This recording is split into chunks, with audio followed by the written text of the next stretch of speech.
Welcome back. ગયા લેક્ચરની અંદર આપણે એકમ નંબર 16 આર્થિક ઉદારીકરણ અને વૈશ્વિકીકરણ એ શરૂ કર્યો અને આજે આપણે એ જ એકમની અંદર આગળ ચાલવાના છીએ. તમારી બધાની તબિયત જે છે એ બરાબર હશે અને ખાસ એનું પણ ધ્યાન રાખવું. હવે આજે આપણે એકમની અંદર ગઈકાલના લેક્ચરની અંદર આપણે એવી ચર્ચા કરી કે ઉદારીકરણ એટલે શું, ઉદારીકરણના સંદર્ભની અંદર કયા કયા ફેરફારો કરવામાં આવ્યા, 1991ની નવી ઔદ્યોગિક નીતિ અને એની અંદર જે પરિવર્તનો આવ્યામાં 3 નવા શબ્દો ઉદારીકરણ, ખાનગીકરણ અને વૈશ્વિકીકરણ. અને ઉદારીકરણની અંદર જે ફેરફારો કર્યા એમાં 18 કંપની જે છે એ જાહેર સાહસો માટે અનામત રાખી હતી એવી ચર્ચા કરી. સાથે સાથે ઉદારીકરણના જે લાભો થયા એ લાભો વિશે પણ એ માહિતી મેળવી. ખાસ લાભો છે એ આપણે પાકા કરવાના રહ્યા. અને ઉદારીકરણ કોને કહેવાય તો કે ભાઈ સરકાર જે છે એ ખાનગી ક્ષેત્ર પરના અંકુશોને નિયંત્રણો ધીમે ધીમે ઘટાડતા જઈ અને વિકાસને આમંત્રિત કરે એવી નીતિને આપણે શું કહીશું, ઉદારીકરણ. હવે આજે જે છે એ ઉદારીકરણના ગેરલાભોથી આપણે શરૂ કરશું. તો આપણો જે એકમ છે, એકમ નંબર છે 16,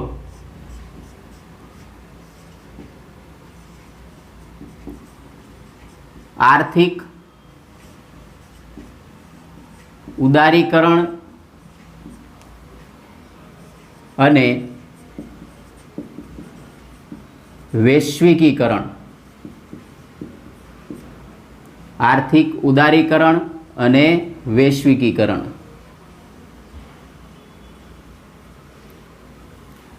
તો આજનો આપણો મુદ્દો આપણે શરૂ કરી દઈએ.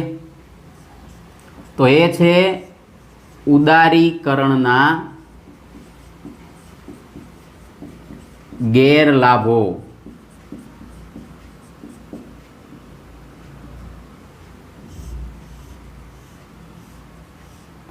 ઉદારીકરણના ગેરલાભો. હવે જો મિત્રો, બધી વખતે એક સીધી વસ્તુ છે કે જ્યારે કોઈ નવા એકમ સાથે કે કોઈ નવા પ્લાનિંગ સાથે આપણે કામ કરતા હોઈએ ત્યારે એની સાથે સમસ્યાઓ જોડાયેલી રહેવાની.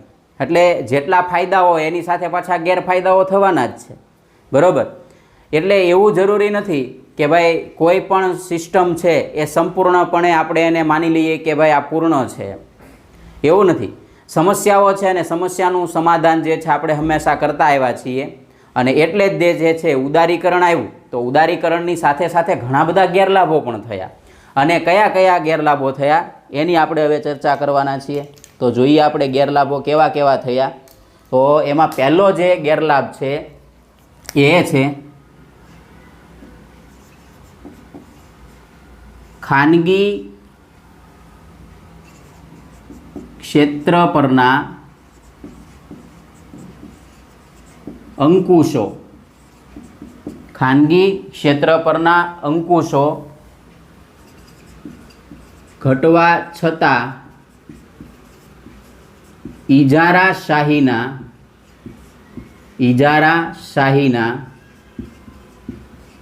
વલણમાં ઘટાડો થયો નહીં. આ એક પહેલું એનું ગેરલાભ છે. પછી આપણે એને સમજીએ શું કહેવા માંગે છે, બરાબર. બીજો છે માત્ર ઔદ્યોગિક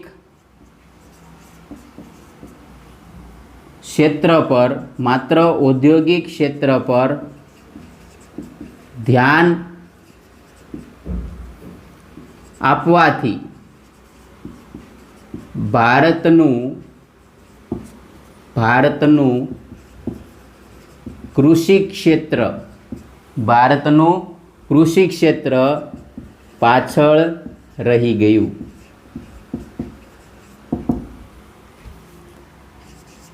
ત્રીજો જે ગેરલાભ છે એ છે આવકની અસમાનતામાં વધારો થયો, બરાબર, આવકની અસમાનતામાં વધારો થઈ તો એમને જ રહ્યું, અમુકનો વધારો થયો, બરાબર. અને સૌથી ભયંકર એ થયું આયાત વધવાથી નિકાસ ઘટી અને વિદેશી દેવામાં વધારો નોંધાયો, બરાબર. તો આ એના શું થઈ ગયા આપણે ગેરલાભો. હવે આપણે એને ક્રમ મુજબ સમજીએ તો જો હવે કે ખાનગી ક્ષેત્ર પરના અંકુશો ઘટાડી દીધા. સમજો કે ઉદારીકરણનો જે મુખ્ય હેતુ છે, મુખ્ય હેતુ એવો જ હતો કે ભાઈ ખાનગી ક્ષેત્રને છે ને એ મોકળું મેદાન આપવામાં આવે. મતલબ સમજો કે મેં મોબાઈલ કંપનીની વાત કરી હતી, તો મોબાઈલ કંપનીના જે ધારકો છે એણે કંપની સ્થાપી દીધી, ચાલો વિચારી લ્યો, એના અંકુશો ઘટાડી દીધા એટલે સ્થપાણી. હવે પરિસ્થિતિ કેવી થઈ, જો એ અંકુશો ઘટ્યા પણ ઇજારાશાહીના વલણમાં છે ને એ ઘટાડો થયો નહીં. હવે ઇજારાશાહી એટલે શું, તો એનો એક શબ્દ છે ઇજારાશાહી. તો ઇજારાશાહીને આપણે કહેશું એકાધિકાર, બરાબર. એને શું કહેશું આપણે એકાધિકાર. હવે એકાધિકાર એટલે શું, તો તમે જો બજારની અંદર પણ આવું ઘણું જોવા મળે કે ઘણા બધા જે દુકાનદારો છે અથવા ઘણી બધી જે કંપનીઓ છે એવું માને કે આ વસ્તુ અમે ખુદ જ બનાવી શકીએ, એમ બીજા કોઈ બનાવી શકે નહીં. જો બીજા કોઈ બનાવે તો એની સાથે સમસ્યા એ પેદા થાય કે એ લોકો કદાચ બીજી રીતે એને હેરાન પરેશાન કરે, આવું પણ બને. તો આને શું કહેવાય, આપણે સાદા શબ્દોમાં શું કહીએ, એકાધિકાર. તો એવું ન હોવું જોઈએ. હજી સિમ્પલ ઉદાહરણ એના કરતાં પણ આગળ આપીએ આપણે. તો સામાન્ય રીતે કોઈ રિક્ષાનું સ્ટેન્ડ હોય તો ત્યાંથી કોઈ બીજા રિક્ષાવાળો છે એ ત્યાંથી કોઈ પેસેન્જર લઈ જઈ શકે નહીં. જો લે તો એની સાથે બીજી કોઈ સમસ્યા પેદા થાય, બરાબર. તો આ જે છે ઇજારાશાહી કહેવાય એને. આ હું મારી ભાષામાં સમજાવું છું, અર્થશાસ્ત્રની ભાષા નથી, પણ આ એક સામાન્ય ઉદાહરણથી આપણે એને સમજ્યા. તો એને શું કહેવાય, ઇજારાશાહી એટલે એકાધિકાર. ફક્ત એક જ વ્યક્તિ કે એક જ કંપની આ વ્યવસાય કરી શકે એવું એણે ધારણ કરી લીધું હોય, માની લીધું હોય, બરાબર. તો એને એકાધિકાર. તો એમાં તો કાંઈ ઘટાડો થયો નહીં. બીજું શું થયું કે ઔદ્યોગિક ક્ષેત્ર પર ધ્યાન આપવાથી, ભાઈ જો આવ્યું, માત્ર ઔદ્યોગિક ક્ષેત્ર પર ધ્યાન આપવાથી ભારતનું કૃષિ ક્ષેત્ર પાછળ રહી ગયું. કારણ કે સરકારે ઔદ્યોગિક ક્ષેત્રને તે પ્રાધાન્ય આપ્યું, તો કૃષિ ક્ષેત્ર પાછળ રહી જવાનું હતું. કારણ કે ભારતનું જે કૃષિ ક્ષેત્ર છે આપણે એને પ્રાથમિક પ્રવૃત્તિ કહીએ છીએ, બરાબર. તો આ જે પ્રાથમિક પ્રવૃત્તિ છે તો એ પ્રાથમિક પ્રવૃત્તિ કેન્દ્રમાં હોવી જોઈએ. કારણ કે ભારતની અંદર મુખ્ય જે જીડીપી છે, ગ્રોથ ડોમેસ્ટિક પ્રોડક્ટ, તો જીડીપીની અંદર સૌથી વધારે હિસ્સો ભારતની સંદર્ભમાં જોઈએ ને તો આપણે સેવા ક્ષેત્રનો નથી, માધ્યમિક ક્ષેત્રનો પણ નથી, પણ કોનો છે, કૃષિ ક્ષેત્રનો છે. તો કૃષિ ક્ષેત્ર પાછળ રહી ગયું, તો એક નકારાત્મક અસર થઈ. આવકની અસમાનતામાં વધારો થયો. સીધી વસ્તુ છે, જે લોકો પાસે નાણાં હતા એ લોકોએ પોતાના અલગ અલગ વ્યવસાયો શરૂ કર્યા, પણ જેની પાસે નાણાં છે જ નહીં, જેની પાસે રોકાણ છે જ નહીં, એ લોકો કાંઈ કશું કરી શક્યા નહીં, અથવા જે સ્થિતિ હતી એ જ સ્થિતિ રહી. તો પરિસ્થિતિ કેવી થઈ, જે લોકોએ નાણાં રોક્યા જેની પાસે હતા એ લોકોની આવક તો બમણી થઈ ગઈ ને, અને જે લોકો પાસે હતું જ નહીં એની પાસે કશું જ નથી, બરાબર. તો એક બાજુ અમુક લોકોની જેની પાસે આવક હતી એની આવકમાં વધારો થઈ ગયો, અને એક બાજુ એવો વર્ગ હતો કે જેની પાસે આવકના સ્ત્રોતો ઓછા હતા એની પાસે ઓછા જ રહ્યા. તો એની આવકની અસમાનતામાં શું થયો કહેવાય, વધારો. આયાત વધવાથી નિકાસ ઘટીને વિદેશી દેવામાં શું થયો, વધારો નોંધાણો. સીધી વસ્તુ છે કે દેશની અંદર ઉદ્યોગો સ્થપાણા અને કૃષિ ક્ષેત્ર પાછળ રહી ગયું, એટલે જે કાચો માલ સામાન મંગાવવો પડે એ વિશ્વના દેશો પાસેથી ભારતના ઉદ્યોગપતિઓ મંગાવવા માંડ્યા. હવે પરિસ્થિતિ સમજો તમે કે આયાત જ્યારે વધે છે ત્યારે આપણે પૈસા દેવા પડે. આયાત એટલે કે બીજા દેશમાંથી કોઈ ચીજ વસ્તુઓ લાવવી, દેશની સીમાઓ બહારથી કોઈ વસ્તુ લાવી. જો કે આયાત રાજ્ય વચ્ચે થતી હોય, પણ એ દેશના સંદર્ભમાં આપણે વધારે સમજાય. તો બીજા દેશો પાસેથી લાવ્યા એટલે આપણે નાણાં દેવા પડે, બરાબર. અને એના પરિણામે શું થઈ ગયું, તો કે નિકાસ ઘટી, આપણો માલ સામાન છે એ આપણે ઓછો દેતા હતા બહાર, બરાબર. તો એના કારણે છે વિદેશી જે દેવું છે, અથવા તો આપણે એમ કહી શકીએ કે વિદેશી પૈસા છે એ આપણે વધારે દેવા પડે, એટલે આપણા દેવામાં શું થઈ ગયો, વધારો નોંધાણો, બરાબર. તો એક આ બાબત આપણે જોઈ. તો આ જે છે એ ઉદારીકરણનો શું થયો, આપણને ગેરલાભ થયો. હવે આગળ જોઈએ. હવે એક નવો જ મુદ્દો શરૂ કરીએ છીએ, ખાનગીકરણ, બરાબર. તો આપણે ઉદારીકરણના લાભો જોઈ લીધા, ઉદારીકરણના આપણે ગેરલાભો પણ જોઈ લીધા.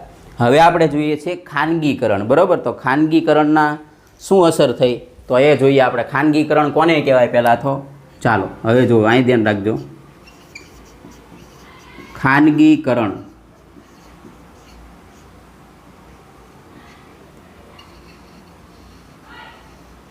ચાલો હવે જો તો પહેલાં તો એનો અર્થ જે છે આપણને ખબર હોવો જોઈએ. તો એનો અર્થ આપણે જોઈએ ખાનગીકરણ એટલે શું. બરાબર, ચાલો તો ખાનગીકરણ એ એક એવી પ્રક્રિયા છે. બરાબર, ખાનગીકરણ એ એક એવી પ્રક્રિયા છે જેમાં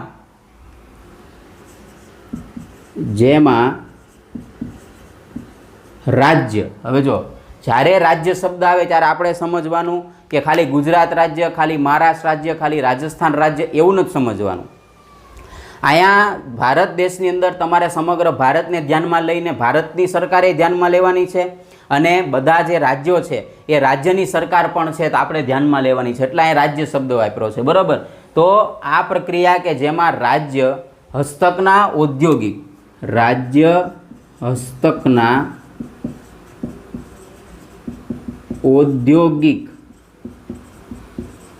એકમો, રાજ્ય હસ્તકના ઔદ્યોગિક એકમો કે સાહસો, બરાબર, કે સાહસોની માલિકી અથવા તેનું સંચાલન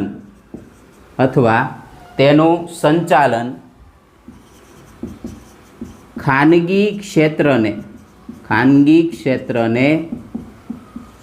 સોંપી દેવામાં આવે.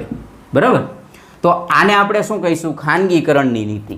બરાબર, હવે જો આને સમજો તમે કે ખાનગીકરણ એક એવી પ્રક્રિયા છે કે જેમાં રાજ્ય હસ્તકના ઔદ્યોગિક એકમો કે સાહસો, એકમો કહેતા ઉદ્યોગો કહીએ, સાહસો કહેતા હોય તો ઉદ્યોગો થાય, કોઈ કંપની થાય, તો સાહસોની માલિકી અથવા એનું સંચાલન. જો હવે સમજો કે માલિકીને દાખલા તરીકે ચલો વિચારો, આપણે કોઈ એક કંપની લઈ લઈએ જેમ કે ONGC, બરાબર, oil and natural gas corporation.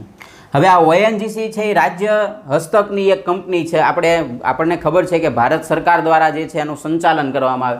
હવે જો સંચાલન એ કરે એને માલિકી એનું હોય. સંચાલન કરવું એટલે શું? તેને ચલાવવી કેવી રીતે એ જોવાનું. કેવું ઉત્પાદન કરવું, કેટલો જે છે આપણે ગેસ ક્યાંથી લાવશું અથવા તો કેવી રીતે એના એકમો છે એ શોધશું, તો એનું કામ એ છે. બરાબર, હવે સમજો.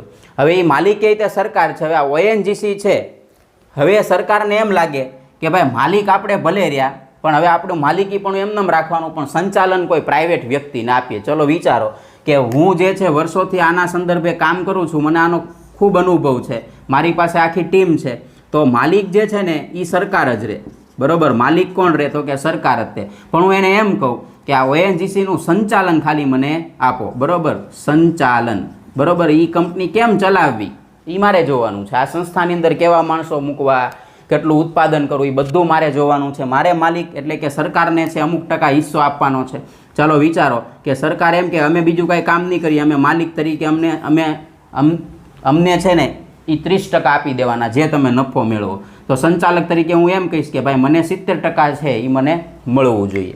તો આ શું થઈ ગયું? જો આ માલિક છે ને આ સંચાલન છે. ઊંધું થઈ જાય કે માલિક આપણને બનાવી દે અને સંચાલન સરકાર કરે. બે રીતે બે માર્ગે થઈ શકે. બરાબર, તો એને ખાનગી ક્ષેત્રને સોંપી દેવાની આ પ્રક્રિયા છે. ચાલો, તો આ વ્યાખ્યા ખાસ યાદ રાખવાની છે ને આને તમારે સમજવું પડશે વ્યવસ્થિત. ચાલો જો હજી આપણે હવે આ આપણને જે મળ્યું એ ખાનગીકરણનો આપણને શું મળ્યો? અર્થ મળ્યો. હવે ખાનગીકરણ બે રીતે થઈ શકે. બરાબર, ખાનગીકરણ જો હું અહીં લખું છું, ખાનગીકરણ બે રીતે કરી શકાય. મેં હમણાં કીધું એનું એ જ છે, બરાબર. ખાનગીકરણ આપણે છે ને બે રીતે કરી શકીએ.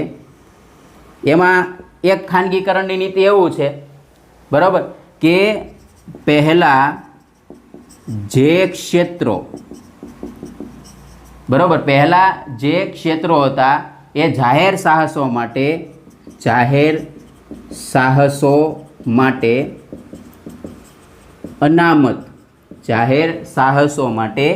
અનામત રાખ્યા હતા તે ખાનગી ક્ષેત્ર માટે ખુલ્લા મૂકવામાં આવે. બરાબર. આ એક માર્ગ થઈ ગયો. બરાબર. એવી જ રીતે બીજી રીતે જો કરવું હોય તો આ રીતે પણ થાય. જેમ કે રાજ્ય હસ્તકની કંપનીઓની માલિકી, બરાબર, રાજ્ય હસ્તકની કંપનીની માલિકી રાજ્ય પોતાની પાસે રાખે, રાજ્ય પોતાની પાસે રાખે અને સંચાલન ખાનગી કંપનીને સોંપે. બરાબર. આવું થઈ શકે. અને એનાથી ઊંધું થઈ શકે જો કે રાજ્ય હસ્તકની કંપનીઓની માલિકી રાજ્ય પોતાની પાસે રાખે. હવે મેં હમણાં કીધું કે આનાથી ઊંધું પણ કરી શકે કે માલિક છે એ કોઈ ખાનગી કંપનીને બનાવે ને સરકાર ખુદ સંચાલન કરે. બે રીતે થાય. એમ એક કન્ડિશન લખી, બે કન્ડિશન હું નથી લખતો, બરાબર. આ એક કન્ડિશન થઈ ગઈ. બીજી કન્ડિશન એ છે, ફરી વખત જો કે અહીંયા માલિક, જો અહીંયા આપણે હજી સમજીએ કે ભાઈ અહીંયા જે છે માલિકી કોની પાસે છે? રાજ્ય પાસે. અને સંચાલન કોની પાસે છે? ખાનગી કંપની પાસે. હવે એનાથી થોડુંક ઊંધું એ થઈ જાય કે રાજ્ય હસ્તકની જે કંપનીઓ છે, બરાબર, તો એની જે માલિકી છે, બરાબર, એ માલિકી કોને આપી દે? તો કે ભાઈ ખાનગી કંપનીઓને આપી દે. બરાબર. અને સંચાલન કોણ કરે? તો કે સંચાલન છે એ સરકાર કરે, અથવા તો આપણા અહીંયા શબ્દ છે એ કોણ કરે? તો કે ભાઈ રાજ્ય કરે. બરાબર. સમજાય છે? જો બરાબર. તો સરકાર, રાજ્ય સરકાર, માલિકી ખાનગી કંપની. બરાબર. તો આ રીતે જે છે બે રીતે થઈ શકે. એક તો આ ખુલ્લા મૂકવામાં આવે એ આપણે સમજ્યા. તો ખાનગીકરણની નીતિ આવું કંઈક કહે છે. જેમ કે શરૂઆતની અંદર જે SBI છે, સ્ટેટ બેંક ઓફ ઇન્ડિયા, તો શરૂઆતની અંદર એ ખાનગી બેંક તરીકે હતી, એટલે કે પ્રાઇવેટ બેંક, પ્રાઇવેટ સેક્ટરનું એક કામ હતું. ધીમે ધીમે જે છે એ બેંકનું જે છે શું થઈ ગયું? તો કે ભાઈ સરકારીકરણ કરવામાં આવ્યું, એટલે કે સરકારે પોતાના હસ્તક લઈ લીધી. સમજો હવે. તો એ સંપૂર્ણપણે સરકારી બેંક તરીકે જે છે ઉભરી આવી. તો એ ખાનગી માલિકી હતી ને સરકાર પોતાના હસ્તક લઈ લે, આવું બને. એવી જ રીતે ઇન્ડિયન રેલવે છે, બરાબર. મેં ગઈકાલે જ ઉદાહરણ આપ્યું હતું ભાઈ. ઇન્ડિયન રેલવે છે, બરાબર. તો ઇન્ડિયન રેલવે, આ જે રેલવે છે તંત્ર, તો એની માલિક કોણ છે? માલિક સરકાર છે ને, બરાબર. હવે એનું સંચાલન છે ખાનગી કંપનીને સોંપે છે. તો એને શું કહેવાય આપણે? તો કે ખાનગીકરણ તરીકે ઓળખીએ. મેં તમને કીધું હતું કે ભાઈ અત્યારે ઘણી બધી ખાનગી કંપનીઓ છે, એના ટેન્ડર પણ બહાર પાડે છે એ લોકો કે ભાઈ આ કામ કરવાનું છે. તો ભાઈ રેલવે જે છે એની અંદર ખાનગી કંપનીઓ રસ લે, એવું બની શકે. મેટ્રો ટ્રેન છે એ લાવે તો મેટ્રો ટ્રેનની અંદર કોઈ ખાનગી કંપની જ પોતે રોકાણ કરે, સરકાર ફક્ત સંચાલન કરે એનું, બરાબર. એ જ તે એના ટ્રેક બનાવે, એ જ તે ટ્રેન દોડાવે, એ જ તે પૈસા ઉઘરાવે, બરાબર. પણ સરકાર એમ કહે ભાઈ તમે અમને આટલા પૈસા આપી દેજો, બાકી તમારું કામ તમે બધું કરજો. જો આવું થઈ શકે, બરાબર. સમજાય છે? ચાલો. હા, ઘણા બધા લોકોની એવી કોમેન્ટ આવે છે કે સાહેબ હસાવતા રહ્યો, પણ હસાવવાનો કોઈ હેતુ તો બહુ ઓછો હોય છે મારો, પણ તમને સમજાય બહુ મહત્ત્વનું હોય, બરાબર. ચાલો હવે આપણે આગળ ચાલીએ. તો આ વસ્તુ જે છે આપણે સમજ્યા. તો આ તો વાત થઈ ખાલી એની વ્યાખ્યાની, બરાબર. હવે ખાનગીકરણ જે આપણે આવ્યું, બરાબર, સમજો કે ખાનગીકરણ જે છે એ ઘણી બધી રીતે આપણે ક્યાંક ને ક્યાંક જોતા હોઈએ છીએ. ખાનગીકરણની નીતિના અમલથી સરકારને ઘણો બધો ફાયદો થાય. કારણ કે જો ઉદારીકરણ આવ્યું તો ઉદારીકરણથી પણ સરકારોને ફાયદો થયો, બરાબર. એવી જ રીતે ખાનગીકરણ આવશે તો ખાનગીકરણથી પણ સરકારને ફાયદો થશે અને સૌથી મોટો ફાયદો લોકોને પણ થવાનો છે, બરાબર. તો આ જેમ ઉદારીકરણના લાભો ભણ્યા, એના ગેરલાભો ભણ્યા, એવી જ રીતે આપણે ખાનગીકરણના લાભો અને ગેરલાભો આપણે જોવાના છે. જેટલું આપણા સમયમાં થાય એટલું આપણે કરીએ. તો હવે જો આપણે ખાનગીકરણના આપણે શું જોવાના છે તો કે લાભો જોવાના. ચાલો આમની અંદર તમે જોઈ લેજો, ક્યાંય પણ પ્રશ્ન થાય તો તમે કોમેન્ટ્સ મને કરી શકો છો, બરાબર. ચાલો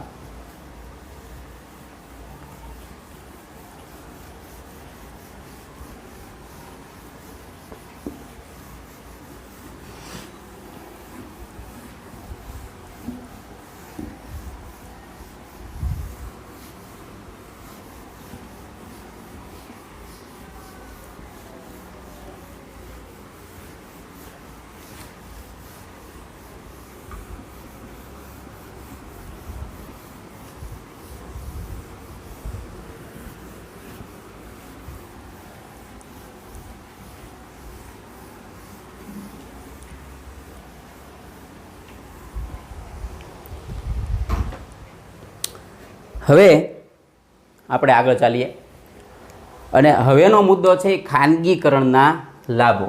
ચાલો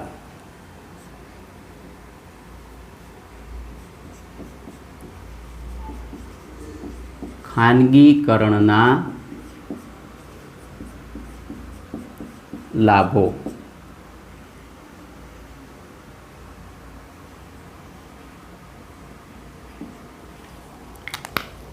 ચલો જોઈએ ખાનગીકરણના કેવા કેવા આપણને લાભો થયા એ જોઈએ આપણે. દરેક વસ્તુની અંદર મેં એવું કીધું હતું કે જ્યાં લાભ હશે ત્યાં ગેરલાભ હશે, બરાબર. એટલે આપણે પહેલાં લાભો જોઈ લઈએ. જો કે ફાયદો તો બધામાં ક્યાંક ને ક્યાંક થતો હોય છે. તો એનો પહેલો લાભ એ થયો કે ખાનગીકરણની નીતિને કારણે, જોઈએ આપણે પહેલું, ખાનગીકરણની નીતિને કારણે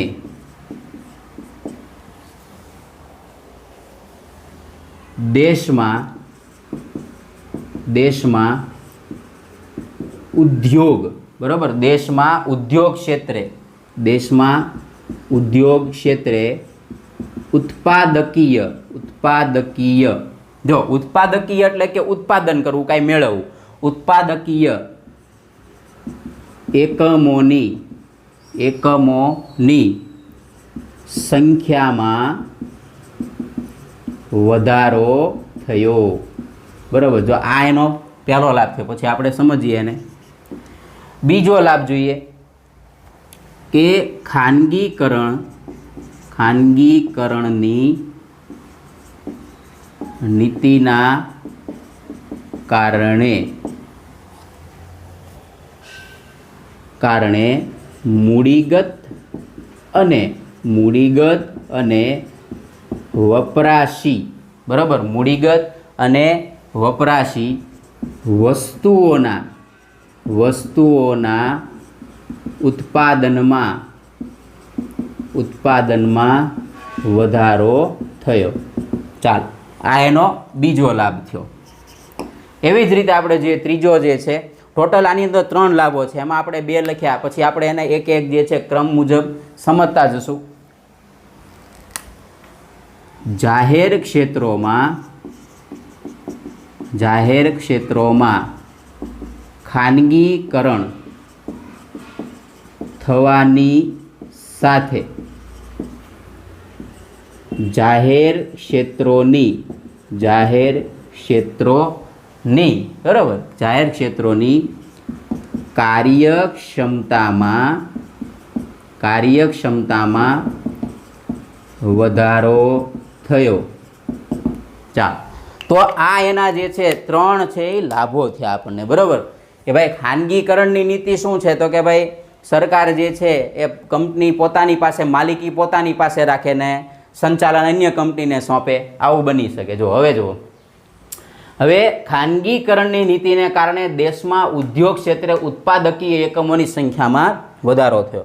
અત્યાર સુધી શું થતું હતું કે ભાઈ સરકારના હાથમાં ટેન્ડરમાં બધું હતું, એટલે કોઈને પરમિશન ન મળે એવું બને.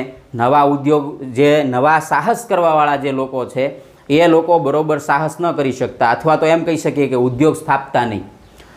એટલે જે કાંઈ ઉત્પાદન થતું ને એ સરકાર દ્વારા જ થતું, સરકારના ઔદ્યોગિક એકમો દ્વારા જ થતું. પણ હવે શું થયું તો કે ભાઈ બધાને છૂટ મળી ગઈ, બધાને વ્યવસાય કરવો છે, બધાને પૈસા કમાવા છે. આપણા ગુજરાતીઓને ખાસ, બરાબર, તો કે ભાઈ સૌથી વધારે પૈસા કમાવા છે. એટલે શું થયું કે ભાઈ એણે નાના મોટા ઉદ્યોગો શરૂ કર્યા અને એના પરિણામે શું થયું તો કે ઉત્પાદકીય એકમોની સંખ્યામાં શું થઈ ગયો? વધારો થઈ ગયો. સમજો કે નવી નીતિ આવી તો એ સમયે એક વિચાર છે કે ભાઈ દેશની અંદર છે 2500 ઉદ્યોગો હતા, બરાબર. દેશની અંદર કેટલા ઉદ્યોગો હતા તો કે 2500 મોટા ઉદ્યોગો હતા. પણ જ્યારે આ નવી નીતિ આવી અને ખાનગીકરણ થયું તો આ 2500ના જે છે 5000 ઉદ્યોગો થઈ ગયા. હવે સમજો કે જો 2500 ઉદ્યોગો જે ઉત્પાદન કરતા હોય એની સામે 5000 ઉદ્યોગો ઉત્પાદન કરતા હોય તો 100% આપણને ખબર પડે કે ભાઈ એના ઉત્પાદનમાં છે ધરખમ વધારો થયો હોય. સાથે સાથે બીજી વસ્તુ માર્ક કરો કે જ્યારે આ ઉદ્યોગોની સંખ્યામાં વધારો થશે એટલે રોજગારીની તકોમાં પણ વધારો થશે. સીધી વસ્તુ છે. પણ જો હું આ એક વસ્તુ તમને હજી કહી દઉં કે જેટલી મશીનરી આવશે એ મશીનરી છે માણસની રોજગારી છીનવી રહી છે. હું એક સિમ્પલ ઉદાહરણ આપું કે બેંકની અંદર અત્યાર સુધી કેશિયર છે એ પૈસા લેવાનું ને પૈસા દેવાનું કામ કરતા. આજે એની માટેના મશીન આવી ગયા. આપણે બહાર પણ એવા એટીએમની સાથે CDMA મશીન જોઈએ છીએ કે ભાઈ પૈસા એમાંથી તમે મૂકી શકો ને ઉપાડી શકો એટીએમની જેમ, બરાબર. તો હવે એનું કામ ઘટ્યું. જુઓ હવે એ કામ છે એ મશીન કરે છે. હવે મશીન છે એ 24 કલાક કાર્યરત હોય, જ્યારે માણસ છે એ 24 કલાક કાર્યરત રહી શકતો નથી. એટલે આમ જોઈએ તો એ રોજગારી ઉપર હુમલો જ છે એક પ્રકારનો. અને જેમ જેમ રોબોટિક દુનિયા આવશે તો એનાથી ભયંકર નુકસાન છે માનવ જાતને જવાનું છે. એટલે ઘણી વખત હું કહેતો હોઉં છું કે સરકાર છે પ્રાઇવેટીકરણ કરે તો એની પાછળનું એક કારણ આ પણ છે કે લોકો પૈસાના બદલામાં કામ નથી કરતા, બરાબર. સમજો, પૈસાના બદલામાં બરાબર કામ નથી કરતા, એના કારણે પ્રાઇવેટીકરણ આવી રહ્યું છે. કારણ કે કાર્યક્ષમતા એને સુધારવી છે, વધારવી છે, લોકોની માંગ છે, બરાબર. તો જો આ સમસ્યા છે. ચાલો, તો આ પહેલું વિધાન આપણે સમજ્યા. હવે થોડાક આગળ જઈએ, બીજા વિધાન આગળ. તો બીજું શું કહે છે? જો કે ખાનગીકરણની નીતિના કારણે મૂડીગત અને વપરાશી વસ્તુના ઉત્પાદનમાં વધારો થયો, બરાબર. હવે મૂડીગત એટલે તો મૂડી એટલે જો એમાં બધું આવી જાય, એની અંદર ઉત્પાદનના સાધનો પણ આવી જાય, નાણાં પણ આવી જાય, તો એની અંદર શું થઈ ગયો? વધારો. અને વપરાશી વસ્તુઓ, હવે વપરાશી વસ્તુ એટલે કેવી? તો કે ભાઈ માણસ છે એ રોજબરોજની જિંદગીમાં જે કાંઈ વસ્તુનો ઉપયોગ કરે છે એને વપરાશી વસ્તુ કહેવાય. તો એ વપરાશી વસ્તુ છે એની ઉત્પાદનમાં વધારો થયો તો કે ખાનગી કંપનીઓ આવી, બરાબર. જેમ કે આપણે સરકારી બસો પણ છે અને પ્રાઇવેટ સેક્ટરની બસો પણ છે, બરાબર. એવું ઘણું બધું છે. સરકારી શાળાઓ પણ છે અને ખાનગી શાળાઓ પણ છે, બરાબર. તો આપણું જે અર્થતંત્ર છે કેવું છે તો કે મિશ્ર પ્રકારનું છે. બે એકમો સાથે મળીને, એકબીજાના હરીફ નહીં પણ બે સાથે મળીને કામ કરે છે, એવા પ્રકારની નીતિ છે આપણી, બરાબર. બીજું છે કે જાહેર ક્ષેત્રોમાં ખાનગીકરણ થવા, જો સમજવા જેવું છે. જો ખાનગી ક્ષેત્રોમાં, જાહેર ક્ષેત્રોમાં ખાનગીકરણ થવાની સાથે જાહેર ક્ષેત્રોની કાર્યક્ષમતામાં વધારો થયો. સમજો, હવે જાહેર ક્ષેત્રોમાં શું થઈ ગયું? ખાનગીકરણ. સમજો, ચાલો આપણે રેલવેનું ઉદાહરણ લઈએ કારણ કે એ સૌથી સરળ રીતે સમજાઈ જાય. તો કે ભાઈ રેલવે તંત્ર જો ઘણી બધી સુવિધા આપે, હું નો ડાઉટ એમાં ના નથી પાડતા કે ભાઈ આપણે એમાં એક ટિકિટ લીધી એટલે બેસવાની જગ્યા, એની અંદર તમે સૂઈ શકો તો સ્લીપર કોચ, એના કરતાં પણ વાતાનુકૂલિત આખા જે ડબ્બાઓ છે એ બનાવે તો જબરદસ્ત સુવિધા છે ઇન્ડિયન રેલવે આપે છે, બરાબર. પણ એની સુવિધામાં હજી વધારો થાય તો ટિકિટના દર વધારે તો લોકોને કોઈ સમસ્યા નથી. સમજો, હવે આ જો પ્રાઇવેટ સેક્ટરને આપે એટલે સુવિધામાં શું થશે? વધારો. તો એનો અર્થ શું થઈ ગયો કે જાહેર ક્ષેત્રો છે એ ખાનગીકરણ થયું એટલે એની કાર્યક્ષમતા, જે કાર્ય કરવાની જે શક્તિ હતી એની અંદર શું થઈ ગયો? હજી વધારો થઈ ગયો, બરાબર છે. તો આ પરિસ્થિતિ આવી શકે જો ખાનગીકરણનો જો વધારે વિકાસ થાય તો એનાથી લોકોને ફાયદો થાય છે. જેમ કે ST બસ છે તો ST બસે જે છે એ ખાનગી સેક્ટર સાથે સ્પર્ધા કરવી હોય તો એને વોલ્વો બસ છે એ આપી.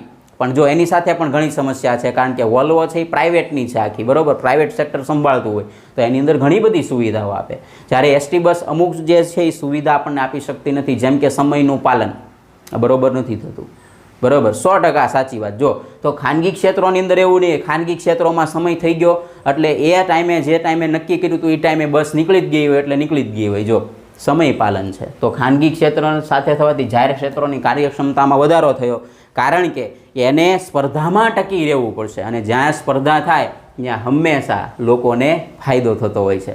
તો આજના લેક્ચરની અંદર એટલું રાખીએ. હવે પછી નવા લેક્ચરની અંદર મળશું. આપ સૌનો ખૂબ ખૂબ આભાર.